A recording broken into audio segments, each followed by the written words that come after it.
Assalamualaikum warahmatullahi wabarakatuh. Shalom, Om Swastiastu, Namo Buddhaya, dan salam kebajikan.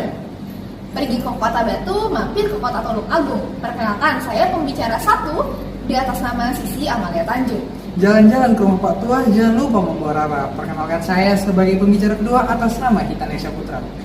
Jalan-jalan membeli semangka, membelinya di toko Sesara. Perkenalkan saya pembicara ketiga atas nama Benediktus Lasa.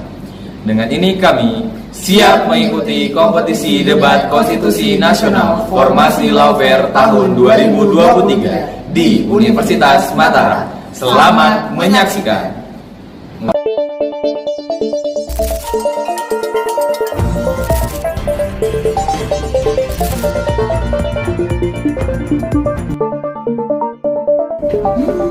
Kebebasan tanpa batas sama saja dengan dunia tanpa Tuhan. Dr. Ali Prosontoro. Assalamualaikum warahmatullahi wabarakatuh. Shalom, Om Swastiastu, Namo Buddhaya, salam kebajikan. Dewan juri yang terhormat, teman-teman rekan berpikir kritis. Saya pembicara pertama dan pembicara ketiga. Izinkan saya menyampaikan argumentasi saya pro atau setuju pada mosi perdebatan kita pada hari ini, yakni penerapan sistem presidensial threshold di Indonesia.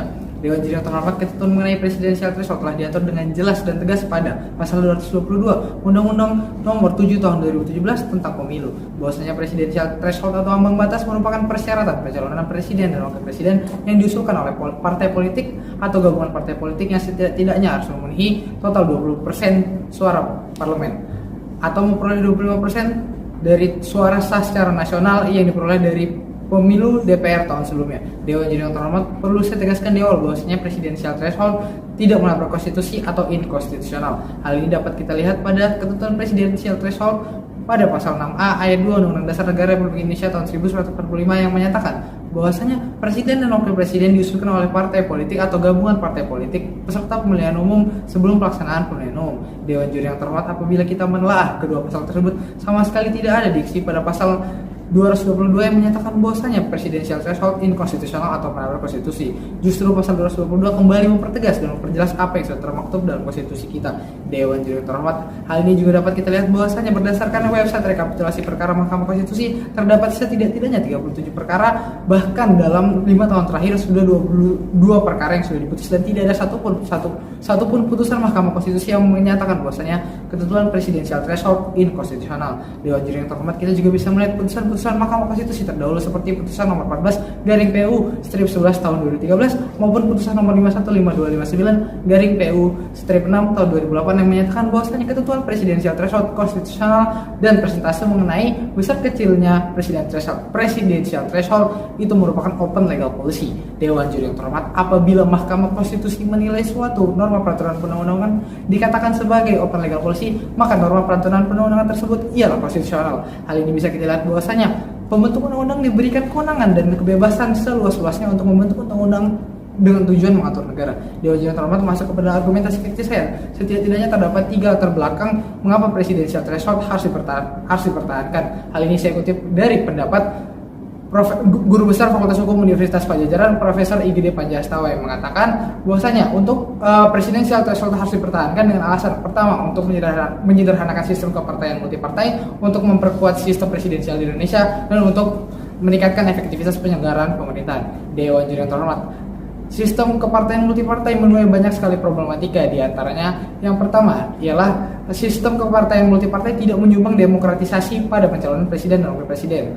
Dan yang kedua, sistem multipartai juga tidak cocok diterapkan dengan sistem presidensial yang ada di Indonesia. Untuk itu, sistem presidensial threshold hadir sebagai solusi dari permasalahan untuk menyederhanakan sistem multipartai. Dewan juri terhormat, berdasarkan penelitian dilakukan oleh Mark Payne Jones dan didukung oleh pendapat Guru Besar Fakultas Hukum Universitas Jenderal Sudirman, Profesor Muhammad Fauzan mengatakan bahwasanya presidensial threshold harus tetap dipertahankan guna presiden dan wakil presiden memiliki dukungan yang memadai pada parlemen. Hal ini tentunya mencegah potensi terjadinya yang namanya minority government.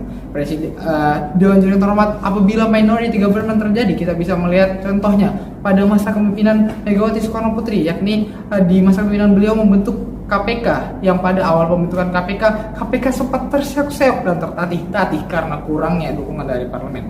Dewan juri yang terhormat, untuk itu sekali lagi saya tegaskan bahwasanya presidensial threshold harus tetap dipertahankan. Apabila presidensial threshold dihapuskan, maka problematika dan implikasi lain dapat terjadi, yang seperti halnya akan terjadinya yang namanya political bargaining, yaitu tawar-menawar antara presiden dan DPR, sehingga hal ini mencederai demokrasi kita. Dan yang kedua, terjadinya penajaman politik di antara satu partai politik dengan partai politik lainnya. Dewan Juri yang terhormat, problematika dan implikasi lainnya juga kita bisa lihat bahwasanya akan terjadi ketidakstabilan pada sistem pemerintahan yang ada di negara kita. Hal ini kemudian juga nanti akan semakin memperkuat argumen saya bahwasanya presidensial threshold harus tetap dipertahankan. Dewan Juri yang terhormat, bahkan partai PDIP sekalipun yang mampu dan kuat untuk mengusung pasangan calon yang tanpa berkoalisi dengan partai lain, enggan untuk melakukan hal itu dan lebih memilih untuk berkoalisi dengan partai lain.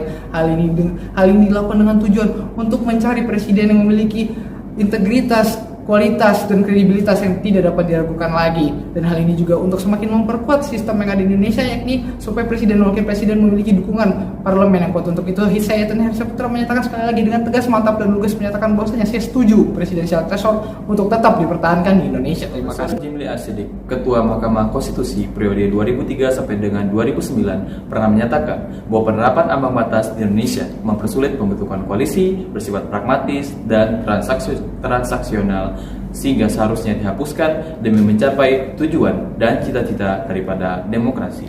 Assalamualaikum warahmatullahi wabarakatuh. Shalom, Om Swastiastu, Namo Buddhaya, dan salam kebajikan untuk kita semua. Dewan Juri yang terhormat, rekan kupu bicara 2 dan rekan kupu bicara 1. Pada kesempatan kali ini Dewan Juri yang terhormat, izinkan saya sebagai tim kontra pada mosi kesempatan kali ini, yakni penerapan sistem presidensial threshold di Indonesia. Dalam hal ini Dewan Juri yang terhormat, izinkan saya membawa kita untuk menilik dan menelisik perbantahan daripada penerapan sistem presidensial threshold di Indonesia. Dalam hal ini Dewan Juri yang terhormat akan saya bagi dalam beberapa perspektif, yakni dalam 3 perspektif. Pertama, secara filosofis, kedua, secara yuridis, dan ketiga, secara sosiologis.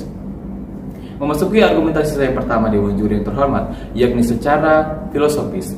Secara filosofis, penerapan ambang batas di Indonesia sendiri berdasarkan klaim daripada Tim Pro menyatakan bahwa dilahirkan atas 3 dalil.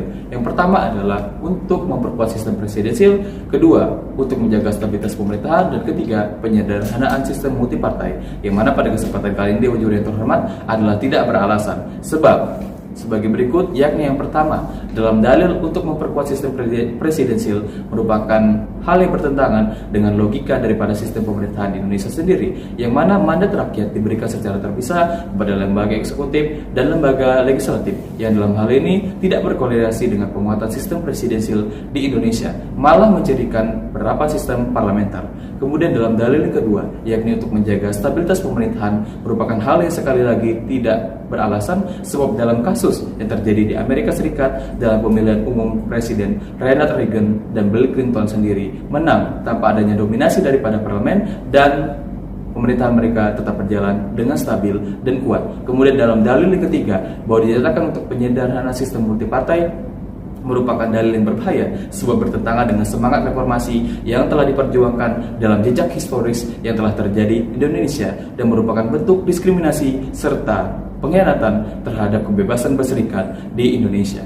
Kemudian Dewan Juri terhormat, memasuki argumentasi saya yang kedua adalah bahwa secara yuridis penerapan ambang batas Indonesia diklaim diamanahkan oleh pasal 6A ayat 2 Undang-Undang Dasar Negara Republik Indonesia tahun 1945, yang mana dalam hal ini saya nyatakan keliru, sebab apa yang diamanahkan di dalam pasal tersebut adalah mengatur mengenai tata cara, bukan syarat daripada pemilihan umum itu sendiri. Kemudian Dewan Juri yang terhormat, dalam alasan kedua adalah bertentangan dengan penghormatan terhadap hak asasi manusia sebagaimana diatur di dalam pasal 22E ayat 1, 28J ayat 1 dan 2. Kemudian Dewan Juri yang terhormat bertentangan pula dengan Undang-Undang Nomor 39 tahun 1999 dalam pasal 3, pasal 16, pasal 25 huruf A dan B, pasal 43. Kemudian Dewan Juri yang terhormat bertentangan pula dengan hukum internasional sebagaimana yang telah diakui dan diratifikasi oleh Indonesia sendiri, yakni pasal 26 ACCPR dan pasal 21 United Nations Declaration of Human Rights. Kemudian Dewan Juri yang terhormat memasuki bangunan argumentasi yang ketiga secara sosiologis sebagaimana diklaim oleh para ahli seperti Profesor Jimli Asidik, kemudian Siti Sapuro, dan juga Hamdan Sulfa, yang menyatakan bahwa penerapan sistem ambang batas Indonesia sendiri dapat menyebabkan beberapa hal yang sangat membahayakan kebijakan. Yang pertama, disintegrasi sosial masyarakat. Kedua, polarisasi dan disharmonisasi yang mengancam persatuan bangsa. Kemudian yang ketiga, mengkhianati semangat reformasi dalam kerangka kedaulatan rakyat. Yang keempat adalah diskriminasi terhadap partai-partai politik yang merupakan bentuk pencederaan terhadap kebebasan berserikat dan berkumpul di Indonesia. Kemudian Dewan Juri yang terhormat, dalam tiga perspektif tersebut kemudian kita korelasikan dengan fakta-fakta bahwa di negara-negara yang menerapkan sistem presidensial tidak menerapkan sistem ambang batas. Seperti pertama, Amerika Serikat yang merupakan kiblat dari sistem presidensial, Kolombia, Argentina, Kirgistan, dan negara-negara lainnya. Kemudian dalam fakta pula bahwa pengujian terhadap pasal mengenai ambang batas telah dilakukan sebanyak 37 kali adalah pembuktian bahwa benar-benar rakyat merasa resah dengan penerapan sistem ambang batas di Indonesia sendiri. Oleh sebab itu, Dewan Juri yang terhormat, dalam mengusahakan kita untuk mencapai cita-cita dan tujuan dari demokrasi sendiri, perlu kita pahami bahwa penerapan sistem ambang batas di Indonesia adalah tidak berasan dan bertentangan dengan semangat reformasi dan juga semangat demokrasi yang hendak kita junjung. Sebagaimana dikatakan oleh Abraham Lincoln, pemerintahan oleh, dari, dan untuk rakyat. Demikian yang dapat saya sampaikan. Sekian dan terima kasih. Saya bangga berada di tim kontra. Ekum et bonum es lex legum. Apa yang baik dan adil adalah hukumnya hukum. Assalamualaikum warahmatullahi wabarakatuh. Shalom, Om Swastiastu, Namo Buddhaya, dan salam kebajikan. Dewan Juri yang terhormat, izinkanlah saya selaku pembicara satu untuk menyimpulkan hasil perdebatan kita pada hari ini yang telah dilakukan oleh pembicara baik dari tim pro dan juga tim kontra untuk mendukung maupun menolak mosi perdebatan kita pada hari ini. Dewan Juri yang terhormat, tim pro telah dengan tegas untuk menyatakan persetujuannya dalam mosi perdebatan kita pada hari ini dengan memperkuat adanya landasan yuridisnya, yaitu pada pasal 6A ayat 2 Undang-Undang Dasar Negara Republik Indonesia tahun 1945 yang telah menyatakan dengan tegas bahwasannya ketentuan tersebut mengakomodir adanya presidensial threshold di Indonesia. Dan yang kedua, Dewan Juri yang terhormat, adanya penegasan kembali dalam pasal 222 Undang-Undang Nomor 7 tahun 2017 tentang pemilihan umum yang mengatur lebih lanjut mengenai sistem presidensial threshold itu sendiri. Dewan Juri yang terhormat, tim pro sendiri telah membangun alasan-alasannya ke dalam 3 alasan utama. Yang pertama yaitu adanya penyederhanaan kepartaian sistem multipartai, yang kedua adalah untuk memperkuat sistem presidensial, yang ketiga adalah untuk meningkatkan efektivitas penyelenggaraan pemerintahan yang ada di Indonesia. Bahwasannya sistem presidensial threshold sendiri dapat diberlakukan adalah untuk memperkuat dari sistem presidensial atau mendukung adanya penyelenggaraan pemerintahan oleh kepala negara itu sendiri.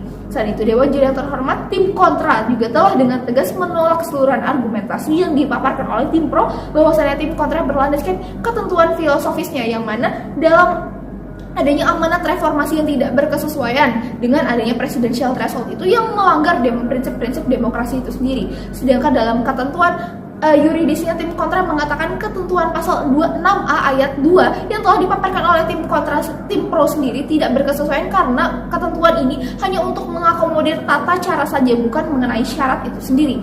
Adapun ketentuan lainnya itu pada pasal Undang-Undang Dasar Negara Republik Indonesia, lebih tepatnya pada pasal 22E ayat 1, 28D ayat 1 dan 3, dan juga 28J ayat 1 dan 3. Dewan Juri yang terhormat, dengan atas ketentuan tersebut, tim kontra mempertegas bahwasannya pemberlakuan presidensial threshold sendiri hanya melanggar ketentuan hak asasi manusia yang ada dalam ketentuan Undang-Undang Nomor 39 tahun 1999. Selain itu juga Dewan Juri yang terhormat, tim kontra mengatakan dalam landasan-landasan lain bahwasannya dengan pemberlakuan presidensial threshold sendiri dapat memberikan disintegrasi sosial masyarakat dan juga polarisasi dan disharmonisasi dalam persatuan dan juga mengkhianati reformasi serta diskriminasi kepada partai-partai kecil. Dewan Juri yang terhormat, dengan akhir perdebatan ini bahwasannya tim pro dan juga tim kontra memiliki kekuatan sendiri dalam pemberian argumentasi tersebut, sehingga Dewan Juri yang terhormat, ketentuan-ketentuan lain mengenai presidensial threshold sudah seharusnya untuk diputuskan apakah terus dapat diberlakukan atau nantinya tidak diberlakukan sesuai apa yang dikatakan oleh tim kontra. Hingga akhir perdebatan ini saya ucapkan terima kasih.